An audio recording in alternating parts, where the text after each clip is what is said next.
Bonjour et bienvenue dans ce nouvel épisode de mon podcast IMO en live du Rent. Et je suis avec Olivier Dechabot. Bonjour. Bonjour. Vous êtes directeur général du groupe Mercure, spécialiste de l'immobilier, demeure, luxe et surtout château.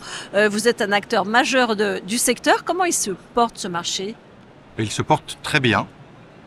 Nous terminons une 3e année post-Covid sur des chapeaux de roue, dans une dynamique qui a été initiée en mai-juin 2020. Et donc nous sommes très heureux parce que ce sera une 3e année positive depuis 2019. Donc très bien. Alors on a l'impression quand même que le marché est en voie de retournement, en tout cas d'assagissement. En tout cas, on est peut-être à un moment charnière. La hausse des taux, les problèmes de rénovation énergétique, vous surfez sur la vague. Alors nous, on surfe sur la vague. On estime qu'on aura un atterrissage en douceur. On est assez peu impacté à ce jour sur la hausse des taux, parce que nos clients ont assez peu. Non, pas forcément. Mais on n'a pas cette problématique d'abord des taux et de la capacité d'emprunt. Nous aurons, je pense, un atterrissage plus compliqué lié à la hausse des matériaux dans la rénovation et la restauration de ces grandes propriétés. Alors ça, on va y venir. Le client type, le produit type d'abord chez Mercure, c'est quoi ? C'est un château ? Quel est le budget moyen ? Alors, je vais pas. En fait, c'est un bien immobilier patrimonial, ce que nous on appelle patrimonial, c'est-à-dire une vieille pierre, que ce soit un château, un manoir, une gentilhommière, un hôtel particulier. Une belle pierre qualitative, qui peut ne pas être forcément que ancienne, mais d'extrêmement bonne qualité architecturale, des beaux matériaux.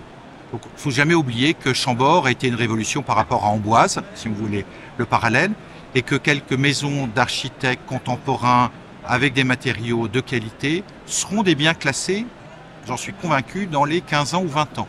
Et après, on est dans le beau, le rêve. C'est les deux points qui nous relient. Alors, quand on dit beau, quand on dit rêve, on pense tout de suite cher. C'est quoi le panier moyen ? Alors, la France a cette particularité, c'est que vous pouvez avoir un bien en Île-de-France qui sera à 10 millions et que vous retrouverez à 1 million, sensiblement dans les mêmes caractéristiques, si vous êtes en Creuse ou en Lozère, parce que c'est la localisation qui prime. Mais un très joli les beaux biens immobiliers en France, hôtels particuliers ou châteaux, démarrent à 450 000 euros si vous êtes en Bourgogne ou dans la Creuse, et peuvent finir, il n'y a pas de prix, peut finir à 20 millions, 30 millions. Mais il ne faut pas oublier que le marché français, tout dans ce milieu du luxe, est autour de 500 000 à 1,5 million. C'est là-dessus que les 20-80, donc les 80% de ventes se font. Ce marché, il a été boosté par le Covid, par l'après-Covid et par le côté valeur refuge de la crise. Il a été boosté par le Covid et le premier confinement, qui a été un traumatisme. Il ne faut jamais oublier que la vie en ville et en appartement ne fonctionne que si vous avez accès à tous les services d'une ville ou d'une métropole. Quand il y en a plus, ça s'appelle une prison, même si elle est dorée. Donc il y a des gens qui ont été, je pense, traumatisés de ce premier confinement et qui ont eu besoin d'aller chercher de l'espace, parce que c'est le premier luxe, c'est l'espace aujourd'hui, et la quiétude, et ils sont arrivés en force sur ce marché rural. Alors on n'était pas forcément sur des clients amateurs essentiellement de belles pierres, mais qui recherchaient de l'espace, de la sérénité, du calme. Et dans ce cas-là, on a eu une clientèle qui était plus tournée, qui nous a fait un peu pivoter notre marché l'année dernière. C'est ce qu'on a dit, on avait vendu un tout petit peu moins de châteaux l'année dernière, mais on avait vendu beaucoup plus de maisons rénovées, de campagne, qui étaient plus en phase avec ce que recherchait notre clientèle. Est-ce que vous avez ces ventes, elles se sont effectuées à des prix stabilisés ou qui continuent de monter ? Ou qui commence à baisser ?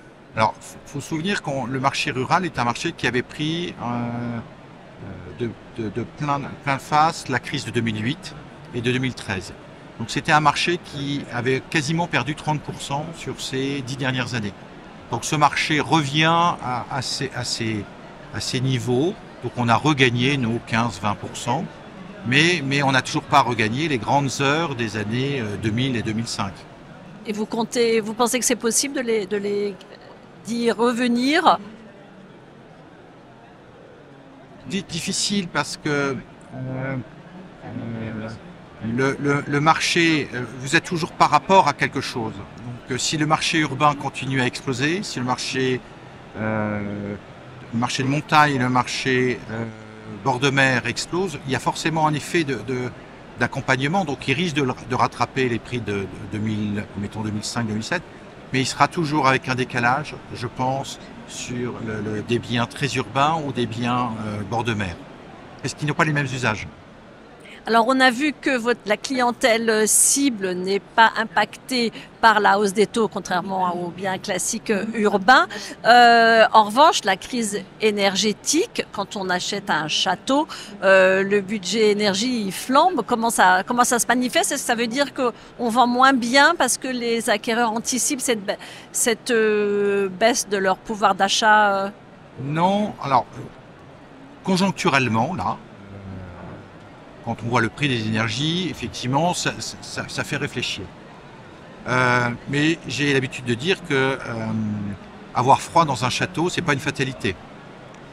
Et qu'il ne faut pas oublier que 80% des châteaux ont changé de main dans les 25 dernières années, par le fait des successions ou des achats. Et que ce que vous acceptez aujourd'hui, ou plutôt ce qu'a accepté votre grand-mère, vous ne l'accepteriez pas aujourd'hui. Et même chose pour nous. En fait, il y a eu quand même le travail des générations, les unes derrière les autres, qui ont commencé à travailler sur l'amélioration du confort de ces maisons. Après, sur l'énergie, il y a eu le tout pétrole, parce que ça a été jusqu'aux années 2000.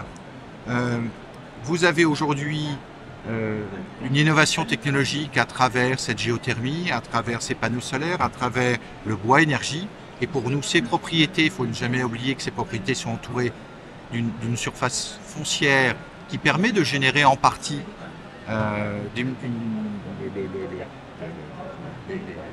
l'énergie, en fait, le bois énergie, et qui permet aujourd'hui de chauffer plus que correctement ces propriétés à un coût moindre. Et puis surtout, il y a tous les travaux de rénovation qui ont beaucoup évolué. Ces propriétés qui étaient classées, on ne pouvait pas mettre de double vitrage il y a encore 5 ans, aujourd'hui on peut mettre du double vitrage. Et que quasiment 70% de l'évaporation de la chaleur dans ces maisons, c'est par le toit. Donc aujourd'hui, on arrive à isoler une partie de ces maisons. Donc c'est un problème. Pour moi, c'est une interrogation temporairement. On est plus embêté sur la fiscalité taxe foncière. Et puis après, moi je pense qu'avec les aides qu'on a aujourd'hui, moi je suis un éternel optimiste, c'est une opportunité parce que ces travaux qui sont faits aujourd'hui rendent beaucoup plus liquides ces propriétés dans 5 ans ou dans 10 ans. Donc c'est un réservoir... Oui, moi oui, c'est une contrainte, mais on en a tous des contraintes et il faut juste l'intégrer quand j'achète ce type de bien. Vous n'achetez pas un château juste pour avoir un toit, ou même si vous n'achetez pas une Ferrari pour aller faire une course. Voilà, vous achetez un château parce que, ou une propriété classée, ou un monument. Ou un hôtel particulier, quand il est classé et que c'est un bâtiment 16e, 17e, 18e, bah vous vivez avec les contraintes. C'est un équilibre entre les plus et les moins. Merci beaucoup Olivier Dechabot. Je rappelle que vous êtes directeur général du groupe Mercure. Merci beaucoup. Bonne journée.